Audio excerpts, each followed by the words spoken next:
ಆಹಾ ಚಲೋ ಅಂತ ಹೊಡ್ರೆ ಇವರು ಕೈಗೆ ಸಿಗಂಗಿಲ್ಲ. ಆಹಾ ಇವ್ರು ಏನು ಮಾಡತ್ತ ಕರೆಯೋದಮ್ಮ, ಇವರು ಹೊರಗಿಲ್ಲ ಹಲಾನೆ ಮಾಡು ವಿಶೇಷವಾಗಿ ಏನು ಮಾಡುದು ಅಂದ್ರೆ ಗೊತ್ತಲ್ಲ. ಸಾಧ್ಯ ಅಂದ್ರೆ ನಮ್ಗೆ ವಾದ್ಯ ಆಗುತ್ತೋ ಗುಣವತ್ತಮ್ಮ. ಅವರಿಗೆ ತುಂಬ ಹೃದಯದ ಧನ್ಯವಾದಗಳು.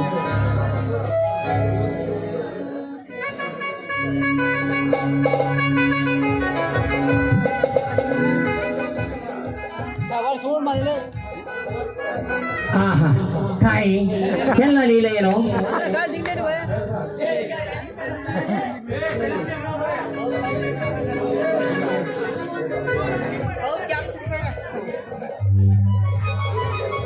ಸ್ವಲ್ಪ ತಡೆಯಿರಿ ಪುರೋಹಿತರೆ, ಇನ್ನೊಬ್ಬರು ಬರುವವರಿದ್ದಾರೆ, ಇಷ್ಟರಲ್ಲಿಯೇ ಬರಬಹುದು.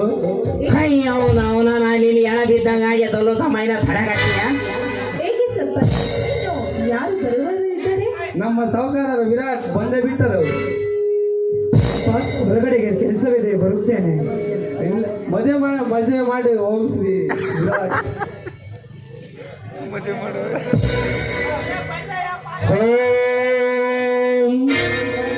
ಘಾಘಾಧಾಯ ನಮಃ ರುದ್ರಾಯ ನಮಃ. ಆರಬಸ್ಕೋಸ್ಕರೇ ಮದುಮಗಳು ಮದುಮಗ ಬಾರ ಬದಲಾಸ್ಕೊಳಿ. ಜೈ ಮಂಗಲಂ ಶುಭಮಂಗಲಂ, ಜೈ ಮಂಗಲಂ ಶುಭಮಂಗಲಂ. ದಾನಮ್ಮ ಆರ ಬದಲಿಸ್ಕೊಡ್ರಿ, ಆರ ಬದಲಿಸ್ಕೊಳಿ.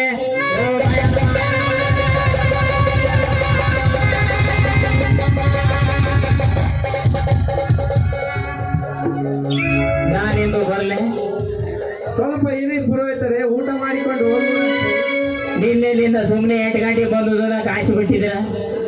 ಈಗ ನನಗೆ ಊಟ ಹೊಟ್ಟೆ ಹಸಿದಾಗ ಕಳಕಳ ಅನ್ನಕಚ್ಚೈತಿ. ಸರಿ ಆಯ್ತು, ಬರ್ರಿ ಬಾಪ್ರೇಮ ಊಟ ಮಾಡಿಕೊಂಡು ಹೋಗುವ. ಹೋಲ ರಂಗ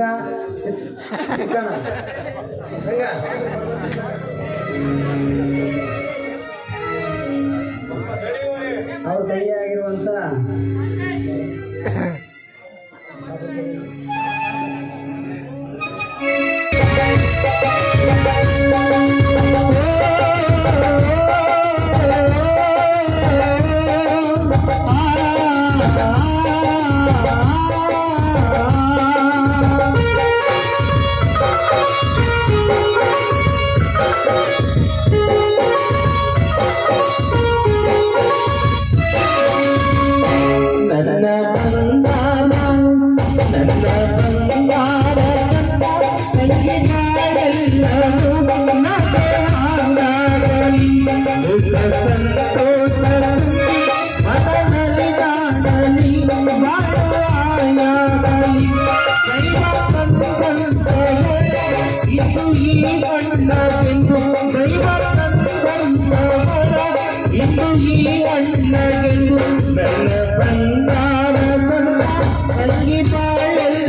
ಹರಸುತ್ತ ಹಾಡುವೆನು ನನ್ನ ಬಂದಾರ ನನ್ನ ಬಂದಾರ ಬಲಿ ಬಾಳೆಲ್ಲವೂ ನಡೆ ಮಾಡಬಲಿ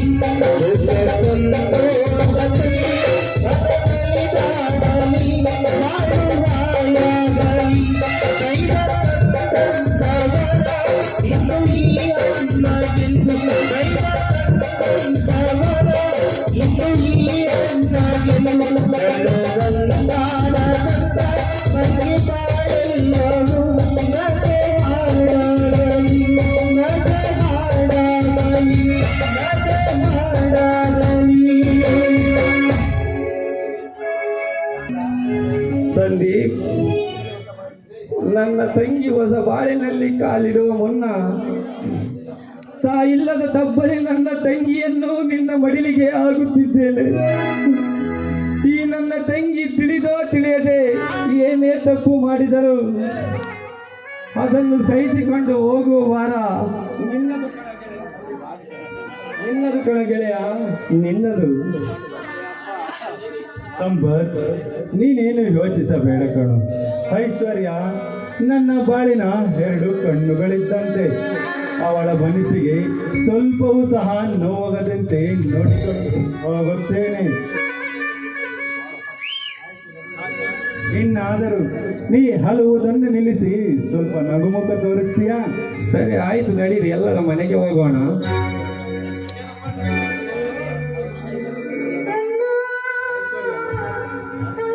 ಐಶ್ವರ್ಯ, ಇಂದು ನನಗೆ ಎಷ್ಟೊಂದು ಸಂತೋಷವಾಗುತ್ತಿದೆ ಎಂದರೆ ಹೇಳುವುದಕ್ಕೆ ಪದಗಳೇ ಸಿಗುತ್ತಿಲ್ಲ ಕಣೆ. 15 ವರ್ಷಗಳಿಂದ ನಾನು ಕಂಡ ಕನಸು ಇಂದು ನನಸಾಗಿದೆ ಕಣೆ. ಅದಕ್ಕಾಗಿ ನನ್ನ ಮನಸ್ಸಿನಲ್ಲಿ ಸಂತೋಷದ ಸಾಗರವೇ ತೇಲಾಡುತ್ತಿದೆ ಕಣೆ. ಐಶ್ವರ್ಯ, ಈ ಸುಸಂದರ್ಭದ ದಿನವನ್ನು ನಾನು ಎಂದಿಗೂ ಮರೆಯಲಾರೆ. ರೀ, ಎಲ್ಲಿದ್ರು, ಹೇಗಿದ್ರು? ಹೂವಿನ ಹಾಗೆ ನಿಮ್ಮ ಪಾದದಲ್ಲಿ ದಿನನಿತ್ಯ ನಿಮ್ಮ ಜೊತೆಯಲ್ಲಿರ್ಬೇಕನ್ನೋದೇ ನನ್ನ ಮನದ ಆಸೆ. ಹೇ ಹುಚ್ಚಿ, ಸಾರ್ಥಕದ ಮಾತು ಹೀಗೇಕೆ? ನೋಡು, ನಿನ್ನ ಅಣ್ಣನ ಆಸೆಯಂತೆಯೇ ನೀನು ಯಾವಾಗಲೂ ನಗುತ್ತಾ ಸಂತೋಷವಾಗಿರಬೇಕೆನ್ನುವುದೇ ನನ್ನ ಆಸೆ. ಹೌದು, ನಾನು ತುಂಬ ಪುಣ್ಯವಂತೆ. ಯಾಕಂದ್ರೆ ದೇವರಂತ ನಿಮ್ಮಂತಹ ಪತಿ ದೇವರನ್ನು ಪಡೆದ ನಾನೇ ಭಾಗ್ಯಶಾಲಿ ಅಲ್ಲವೇ? ಹೌದು ಐಶು, ನೀನೇ ಈ ಪತಿಗೆ ಸರಿಯಾದ ಸತಿ ಎಂದು ಆ ದೇವರೇ ನಮ್ಮಿಬ್ಬರನ್ನು ಒಂದು ಮಾಡಿದ್ದಾನೆ. ಈ ನಿನ್ನ ಮುದ್ದಾದ ತುಡಿಗಳಿಂದ ನನ್ನ ಕೆನ್ನೆಯ ಮೇಲೊಂದು ಸಿಹಿಯಾದ ಮುತ್ತನ್ನು ನೀಡುವೆ. ಆಯ್ತು ರೀ, ಪತಿಯ ಮಾತು ಕೇಳುವುದು ಸತಿಯ ಧರ್ಮ ಅಲ್ಲವೇ? ಪತಿಯೇ ಪರಮೇಶ್ವರ ಎಂದು ಸತಿ ನಂಬಿದವಳು ನಿನ್ನ ಇಚ್ಛೆಯಂತೆ ಆಗಲಿ.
Thank you.